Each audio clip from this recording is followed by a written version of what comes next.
everyone. This is ACDC, Araceli and Colette, the Dynamic Change. And my name is Araceli. I'm a transition wealth advisor, helping professional women get better at their finances and retire sooner. I'm here with Colette and with a special guest. Colette, can you introduce yourself? Yeah, sure, of course. So my name is Colette Rava. I am a real estate broker in the GTA. I like to help buyers and sellers, West End, anywhere from Etobicoke all the way to Burlington is my specialty. And today's guest is a mortgage broker, and her name is Lavinia De Silva from Ontario Mortgage Solutions. So welcome. We're so happy that you're here because we have a great episode today that we're talking about how people like us or other people too who have kids who want to buy in this crazy market, they need a down payment. So they go to the bank of mom and dad. So that's what we're talking about today. But please, Lavinia, tell us a little bit about yourself and welcome. Thank you. Thank you, Araceli and Colette, for having me. It's a pleasure to be here. Like you said, Colette, I'm a mortgage broker and my company is Ontario Mortgage Solutions. I service the whole of Ontario. I'm licensed to service the whole of Ontario. And my two specialties, at least the families I've been helping, are first-time home buyers, and I help families reduce their monthly expenses by using the equity in their home. And the families I've worked with over the last year have saved anywhere from $500 to about $1,300 per month. Wow, that's on their amazing. Expenses. That is actually one of the techniques that I use with my clients when they have lots of credit cards, lines of credits, and they do have equity in their home. But remember to also have a plan with it, because the habits return. And I've seen people that they have done reconsolidation every 4 or 5 years and taking the equity of their home. And what is happening is basically you're increasing the mortgage and you're extending the length that you're going to be in debt. So you're reducing your monthly expenses, but it's still the problem doesn't go away. So try to get a plan, along with, working with Lavinia to get your monthly expenses reduced. But today's subject is very interesting because, as Colette said, we have the Bank of Mom and Dad. That's actually the #1 bank right now that people are using to buy homes. And some people do have some savings, RSPs, or some other investments that they can tap in and give to the children. But what happens if you don't have enough money saved, enough for a down payment, but you have a large equity in your current home? Is it possible to get that out of there and give it to your children? Lavinia, so what is the process to go? Yeah, absolutely. Just a little bit of background is there was a survey recently done, and 3 years ago, 20% of the down payment came from help, as the Bank of Mom and Dad. That was 3 years ago, 20%. Last year, 90% of first-time home buyers got help from mom and dad. Wow, 90%. Wow, 90%. Yeah. Well, and that's so right now in this time that we're in, so we're in the beginning of November of 2021, just in case somebody's watching this, down the road. Yeah. The mortgage rates are very, very low right now. So I just wanted to go back a little bit to talk about how, with debt consolidation, or even with an RES or RRSP or a HELOC, all these terms mean something. So it's very imperative for you to really understand. If you don't know what these are yet, that's why we're here. We want to explain it to you. But also when you think of debt, so a credit card is what, 19% interest? Yeah. And between 19 to 20. Yeah, 19, 20 plus. And then if you look at a possible HELOC, what are we looking at? 1 point something percent, 2%, 3% even? Yeah, no, it's usually prime plus. So it could be like, prime plus a half, which means right now prime is 2.45. So you're looking at anywhere between 2.45 to 2.95 kind of, 2.95 to about 3.45. So compared to even 19 and 20%. that's my point. Even worst Yeah. case scenario, if it's 4 or 5%, this is what we're talking about. So really, it is still it's this money that is in the air. It's collecting interest, and every day you don't pay, the interest goes up. So why not do this? Take the money out of your credit cards that you've spent, put it onto a HELOC or put it onto your mortgage. You know, we obviously have to talk to the professionals that we have to figure out what's the best scenario. But this is the thing, to reduce your debt. Why would you pay 19% every month if you have this option? So I'm sorry, I'm taking it off the rails here, but it's the same thing when you look at borrowing for your kids. Why would you borrow the money at a higher percentage when you have this option to take it out of your home? So Lavinia, take it away. Yeah, so just to address what Araceli said, I usually advise my clients, don't use your home as an ATM machine, right?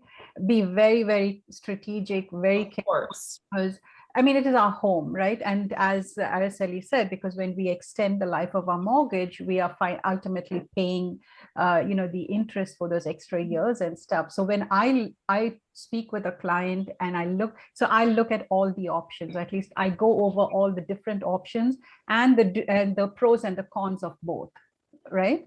Yes. For example, coming back to our question, one of the things that parents can do, or they do, is they take out, if they have a line of credit established, like a HELOC, right? I had family who, again, parents' home was almost paid off, but they wanted to help their kids buy a home, right? Their child buy a home. And so instead of, one of the things you can do is, like we said, like a line of credit. And most of the time, at least people our age, they usually, especially if they have a mortgage at a bank, they usually have a line of credit established, right? So this lady, she already had a line of credit established at her bank. So I said, okay, this is one of the options, is you in that case, you just need to walk into your bank and avail of the line of credit. You don't have to go through the whole process. And that saves her a lot of time, a lot of money, because there's appraisals and legals and all that stuff. So that is one option. And she didn't realize it, although she had the line of credit. She goes, really, I can do that? I'm like, yeah. And so she availed of the line of credit, and she bought the house for her child, right? One of the advantages of that is, because it's a line of credit, it can be paid off anytime without penalty. Right. Well, the one thing I just want to step in for a sec. I see a lot of people, even though they have a good income, the banks are not qualifying them. So this is the interesting thing too, about who actually has to pay the HELOC back. So if the parent wants to pay it back and they have the equity in their house and they can, take on whatever extra a month to pay back the HELOC, that's one way. But also, even if a child wants, like we say children, but our kids, they're not little, they're adults.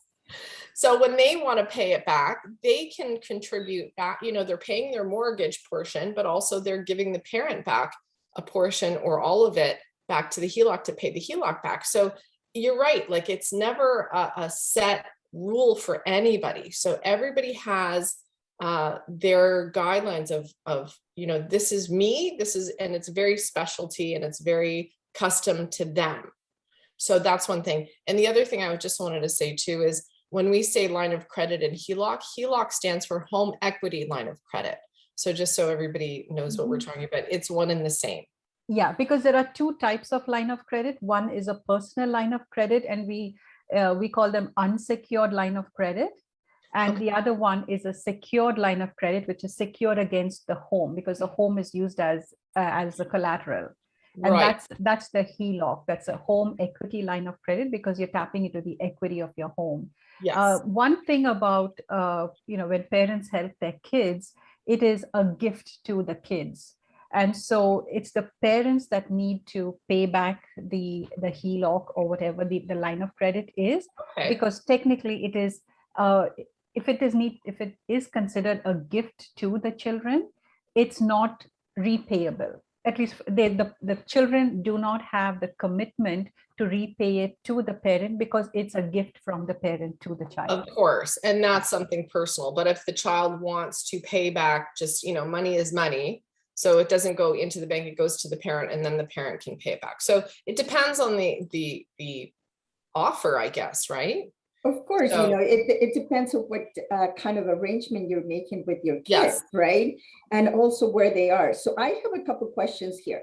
So let's say somebody has enough in their line of credit or home equity line of credit for the down payment of the children. Do they have to give that to their children's account before they put an offer in the house? Or can it just be sent to the lawyer, whatever they have in escrow? How does that have to work? What are the rules, Lavinia?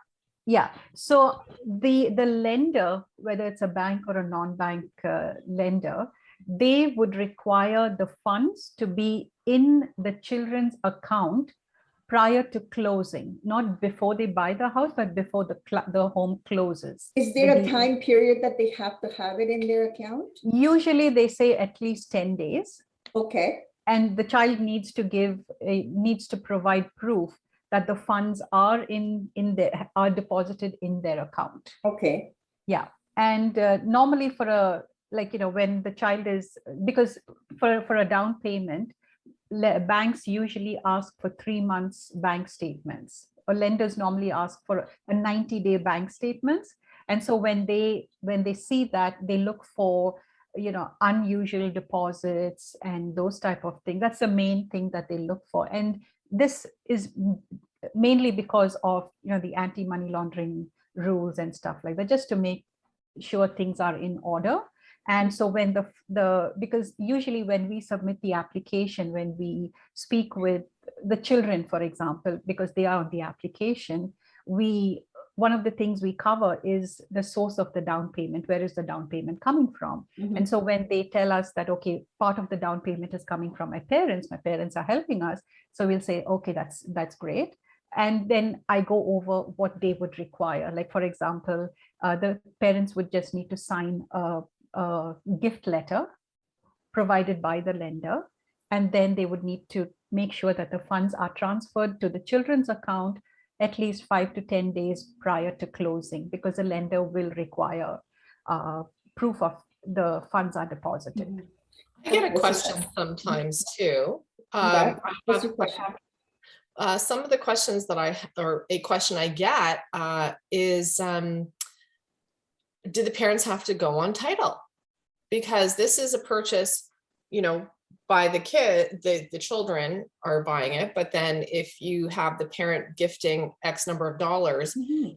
the kids are kind of worried sometimes I know the answer, but I just wanted you to talk about that a little bit, to see if they have to go on title, because then, the children don't feel like it's their home sometimes if they have to have their parent on title. So can you talk about that a bit too? Yeah, this would again be kind of, a private understanding, because I've had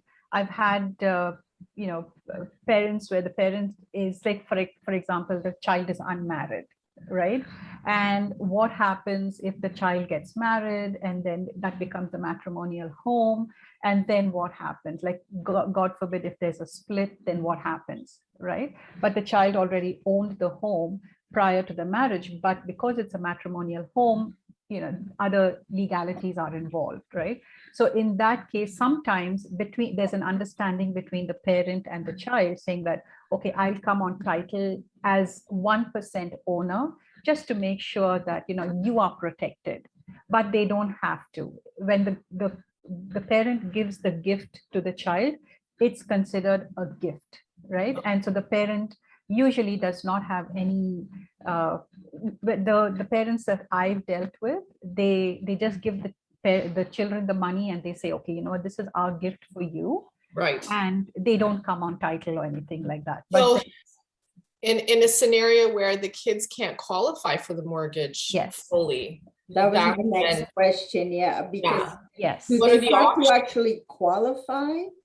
Yeah. Or do can they just not qualify? At that point, then the parents would have to help them qualify, correct? Right. So And is that two different scenarios? Yes, that's, Lavinia? yeah. What happens is that if the child cannot qualify on their own, then the parent comes on as a co-applicant. Okay. Right? And then they have to, because then we would use their income and we would look at their credit as well to make sure the numbers work. And that's when they go on title. If they are on the application, they have to be on title. So Okay. I've had families where the child was not qualifying for whatever reason, right? And mostly because of, you know, the income is Of usually course. the thing because of the, so then the parent comes on title, comes on the application as a co-applicant, and then they have to be on title because they are on the application in the mortgage. Okay, I have another crazy scenario for you. I got a phone call earlier this week, and it's 3 young people that want to buy a house together. So, you know, I have an idea of what to tell them, but if they all have to get pre-qualified, and what I would recommend is they all put in equal amounts of money. Mhm. So when it comes to selling the property at a later date, that they know exactly, you know, and then paying the bills It's easier. equally. Yeah, it's Yes. easier to It's a little- split, right? Exactly, yeah. Do you have any other hints that you can give young people that, and this is not the first people that have called where they want to combine their incomes and they want to combine their money and buy a property because the prices are so crazy. They Yeah. still want to get in the market. They still believe that there is equity to be had, you know, by holding on to real estate in the GTA. So what can you, is there anything that they should be thinking about or really, you know, trying just to protect them? Is there anything that you can offer? Yeah, usually what happens is exactly what you said. The 3 of them have to be on title. So we'd look at their income, we'd look at their credit, and exactly that's the perfect scenario where 3 of them put in, you know, equal amount of down payments but then what happens is how things are worked out between them is usually at the lawyers. Right. And they usually have you know, a deed or something like that. But sorry, but would you recommend, or is it possible, or is it a better scenario if all 3 of them can go to the same lender? Is there any benefit to that? Or if you say, okay, this guy can go to TD, this guy TD can't qualify for, and this person is, you know, they have to go to a B lender, that sort of thing. Is that trouble, or how is that going to work out? No, if the 3 of them are pooling together to buy the property, the Okay. 3 of them have to be on the mortgage. Right. But say, for But example, it's the one of same them, lender, the same lender, they have to right? go to the same lender because Okay. the application will go to the same lender. And say, for example, 2 of them have good credit, but the third one has a little bit of, you know, bruised credit, right? So in that case, some lenders would qualify if the other 2 are really, really strong. And so so they would become the primary applicants, and the client with the bruised credit will become the secondary applicant, right? Okay. The co-applicant. Are they on the hook for the same amount? Like if they default on the mortgage? If they default Even on though the they're mortgage, secondary? they are all Equal. liable for the same, for equally. And so, for example, and even if one of them, if they go to buy another property, for example, so this liability, the mortgage amount and everything would have to be included in their new application as well, because they are liable for, you know, because because they are on the application, they're on title, they're on the mortgage. So that whatever amount that, you know, and they are liable for the full amount. So the full amount would have to be factored in, right? Yeah. Yes. Okay, in the next application. Yes. However, what happens is some of those, I'm just talking about younger people that come together that are single, that some of it comes from their parents and they want to be on title. How does that work? Like it just starts to be then it gets complicated. Yeah. It's really complicated. Yeah, as you mean the parent wants to be on title? Yeah. So then the parent would have to come in, like, you know, onto the application as well as a co-signer or a co-applicant. And that's the way, but if it's just as far as the down payment help from the parent, they can have a gift, they can receive a gift from the parent. Okay, so that stays the same, right? Yeah, Okay. as far as it's a gift, as long as it's a gift, the parent does not have to come on title. Right. So my point in bringing all this up is that everybody is different and every scenario is different and everyone has to go through the motions, and this might take time. So if somebody comes to me to say, okay, we're ready to buy, I say, listen, you have to show me what you can qualify for as a group, or even, just as an individual, and have all these things in a row before you make an offer. Things move very quickly. Yeah. By the time you get to show houses and see houses and make offers, things go there one day on the market.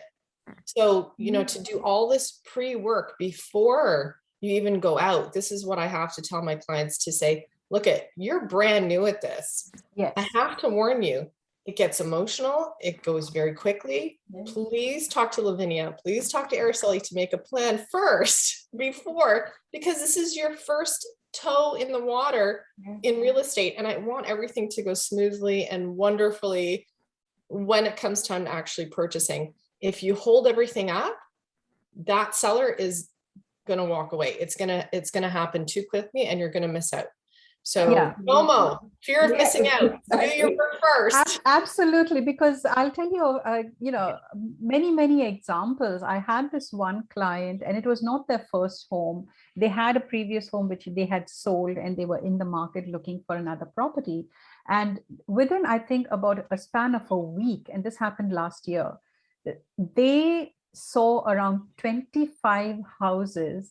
And from the time the realtor could send them the MLS listing to the time they actually went and saw the property, this property was already sold. Of course, it's still happening today. Yeah. So, people ask me, my buyers ask me, what's happening? Like, why is it happening? And I said, it's as simple as supply and demand. Yes.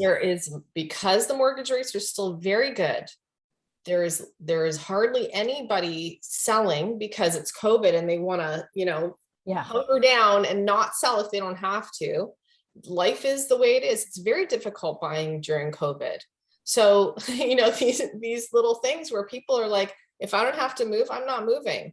But then you have other people who are, and there are things on the market, but during this time, and I try to coach my buyers too about this, where I have to tell them, look, like, you don't have 50 houses on the same street for sale. Yeah. So you don't have a choice of, all these options. Oh, I like the blue kitchen instead of the white kitchen or whatever it is. So you have to be a little bit gentler on yourself to say, look, I really want to get in the market. I might have to, not have the perfect backyard, let's say, or things like that, and just get your feet in the market. Like, that's the one thing I've been saying to people, even, since I've had my license. The most important thing is just get started, figure out how to do it, and then let's go. Absolutely. Speaking and about one of the things that I want to say is that now children have a really good opportunity. If you do have that option to stay at home and save money, we talked about, how much rent it is right now. So now children are opting to be home longer and longer because of the prices. And, parents, obviously, they want to, if they have the space, absolutely, they would like to help their children. But children really need to take advantage of this opportunity as to save that money. Or that will make you prepare for buying a home. Or in this case that I'm talking about, the three friends buying together, they're currently living together and they're paying very little in rent. So they can save money. And this is brilliant for them to have this goal of being home buyers. They actually like each other. So why not? If it's siblings or if it's two couples and they have 4 incomes, like, that's fantastic. Buy something. It's possible to renovate a house, to separate it, to say, okay, this is your space. As long as, let's say there's 2 bathrooms.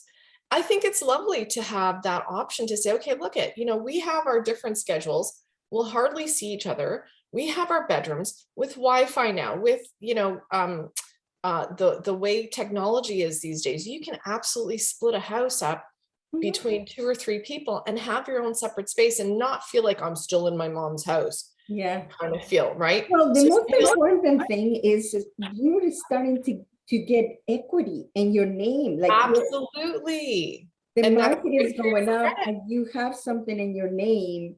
And, you know, when the time comes, if you decide, you know, listen, we want to be in this house for 3-5 years, then you walk away with some money to buy maybe your own house at that time. So reach it, sister.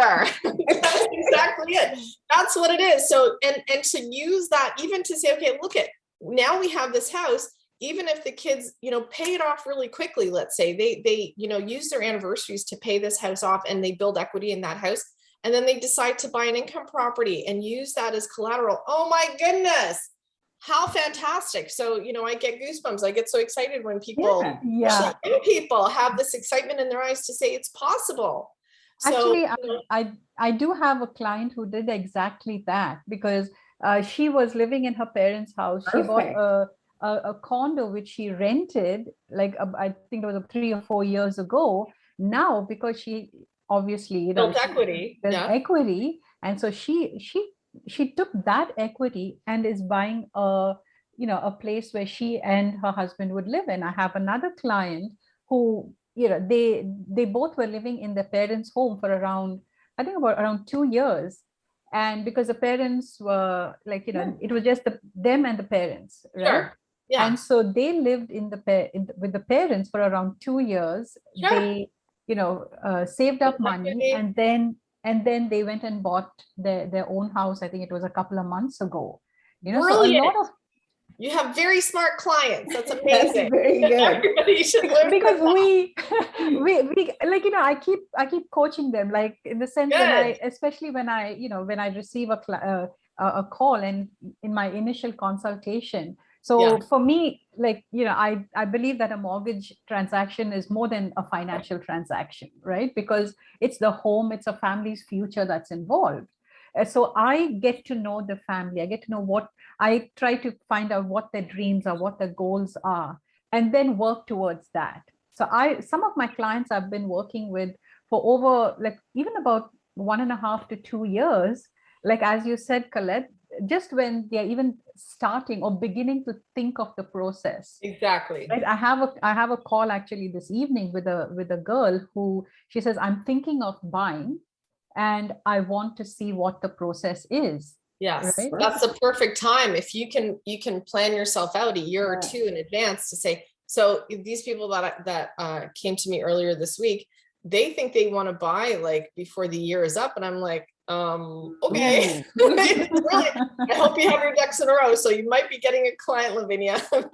Time goes by really quickly. And this is the thing. What I wanted to say to young adults, if you haven't thought about it, or maybe you think that you are priced out of the market, there is always a way. You know, if you don't have parents that are allowing you, or they don't have the space to be, so you can live with them, but maybe you can talk to a couple of your friends, like Colette said, and maybe come up to an arrangement. Obviously, the most important thing is here that, you know the person, that you know that you get along, that you're going to be, you can live with them. You know, okay, I'm living with them, right? What's the sock situation? Do they pick up their socks or they leave them lying around? That's right. Are they handies? There is Like, always a solution.